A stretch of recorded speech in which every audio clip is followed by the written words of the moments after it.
All right, let's get right into it. We are about to break down the single most powerful invisible barrier that's holding you back from your next level of success. And listen, this has nothing to do with motivation or hustle. This is about mechanics. It's about a hidden system inside your brain that is running your life. And today, you're finally going to learn how to take the controls. The reason you consistently hit a wall just as you're about to reach a new level of success isn't a lack of talent. It's a hidden internal thermostat. You see, the problem isn't that you can't achieve success, it's that you can't seem to sustain it. And why is that? It's because there's a governor on your engine that you never even knew was there. This internal thermostat is a deep-seated neurological safety switch. So when your achievements get too hot, when they go past the temperature your identity is set for, your brain automatically kicks in to cool things down, pulling you right back to what it knows. We're here to give you the owner's manual to recalibrate that thermostat for good. So, here's our game plan. We're going to start with the success paradox and the science of that internal thermostat. Then I'm going to walk you through the three-phase protocol, why it works on a biological level, and a daily plan to put it into action. And finally, we'll redefine that ceiling, turning it from a barrier into a launch pad. Okay, let's jump right in. Section 1, the success paradox. It is time to put a name to the invisible enemy that has been capping your potential probably for years. This is the big one, the self-image ceiling.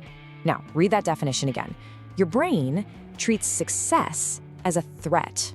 Why on earth would it do that? Well, because your brain's number one job isn't to make you happy or rich. Its number one job is to keep you safe and alive. And to your brain, safe just means familiar. So when you start crushing it, achieving things the old you never did, it feels unfamiliar, it feels unpredictable, and therefore dangerous. That self-sabotage that always follows, the sudden procrastination, the dumb mistakes, that's not a character flaw. It's just a misguided protective mechanism. And really getting that, well, that changes the entire game. So how does the ceiling actually work? What's going on under the hood? That brings us to Section 2, your internal thermostat. We're about to look at the psychological machinery that's driving this self-sabotage. This right here, this illustrates the fundamental battle that's happening inside you. Just look at the two columns. On one side, you've got your external success. You know, the new client, the promotion, the fitness goal you finally hit. But on the other side, you have your internal identity, that quiet, deep-seated story you tell yourself about who you are and what you deserve. When your external success starts to race ahead of that internal identity, it creates this massive amount of friction, a state of internal tension your brain just can't stand for very long. You know, psychologists have a name for this exact discomfort? It's called cognitive dissonance. It's that jarring, kind of cringy feeling you get when your actions contradict one of your core beliefs. It's like believing you're not a morning person and then finding yourself waking up at 5 a.m. for a week straight. Your brain absolutely hates this conflict.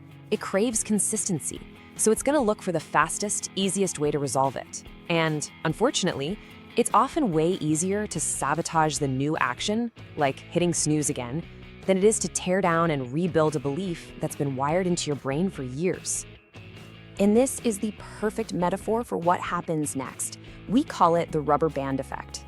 Just imagine your comfort zone. Your current self-image is an anchor point. Every big win, every new breakthrough stretches that rubber band farther and farther away. And yeah, you can hold it there for a little while with sheer willpower, but the tension just keeps building and building. And eventually, your primitive brain, your limbic system just goes, nope, we're done, snap.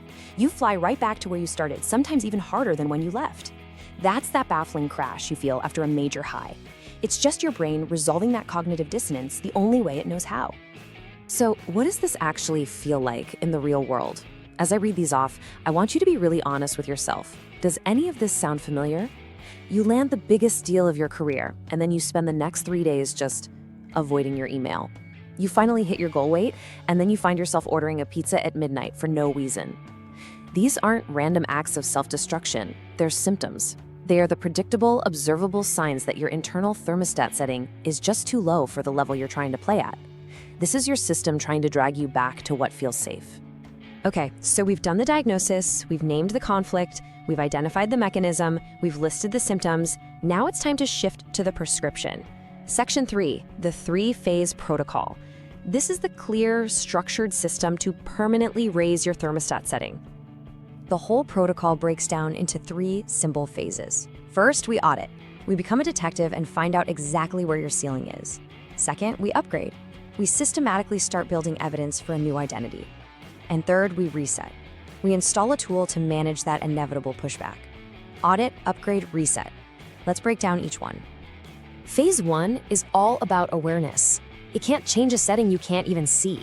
So the Identity Thermostat Audit means you look back at your career, your finances, your health, and you hunt for patterns. At what income level do you always seem to blow things up?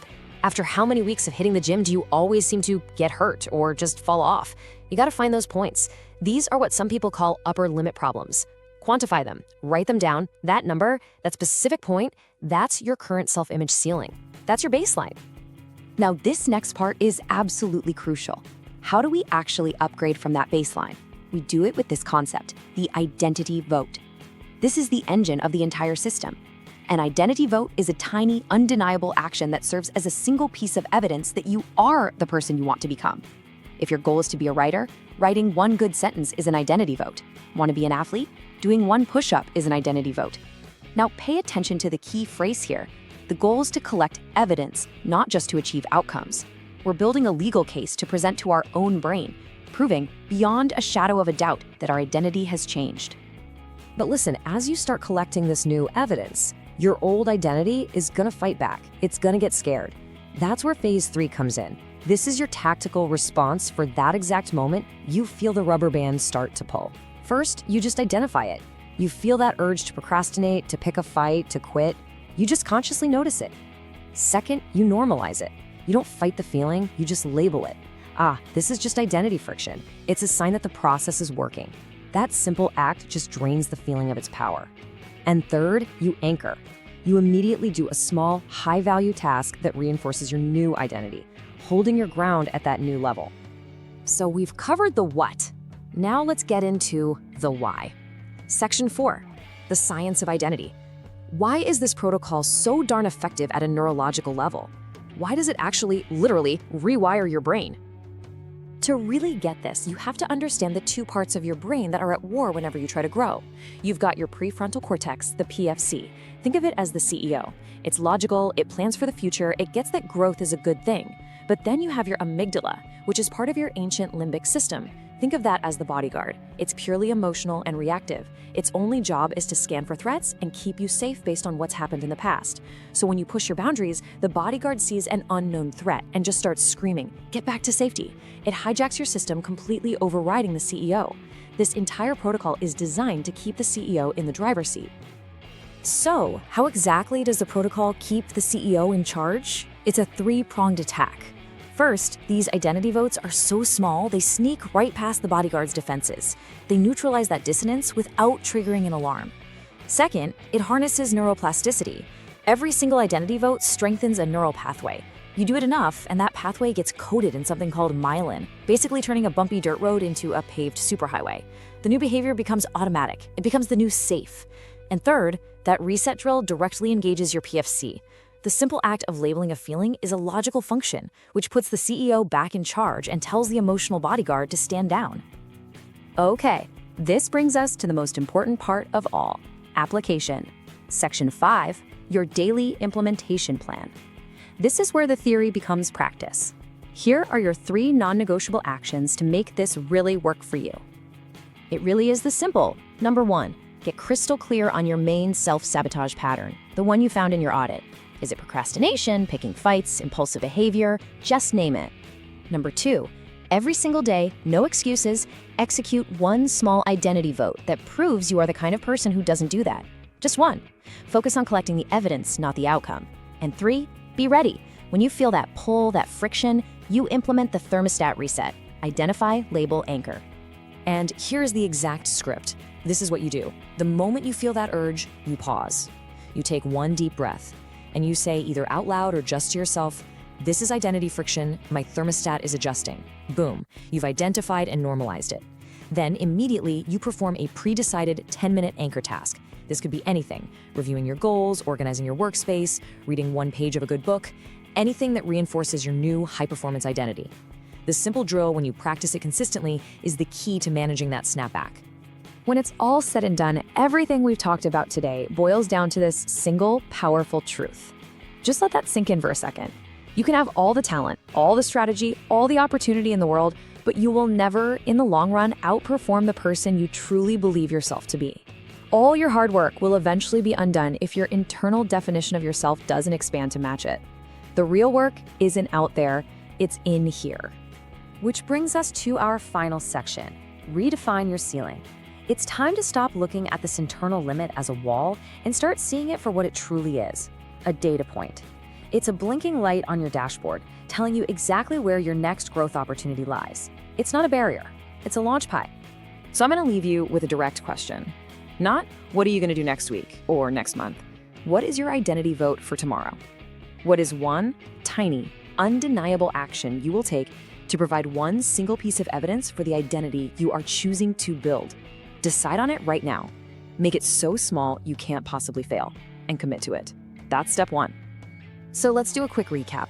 The self-image ceiling protocol solves the problem of self-sabotage and that nasty rubber band effect. And why this matters is that it gives you a systematic way to sustain high-level progress and finally align your internal identity with your external goals. The Micro-Victories and the Thermostat Reset framework, they work by neutralizing cognitive dissonance and strengthening myelin formation in your brain. And always remember this, productivity isn't about doing more, it's about mastering systems that make focus effortless.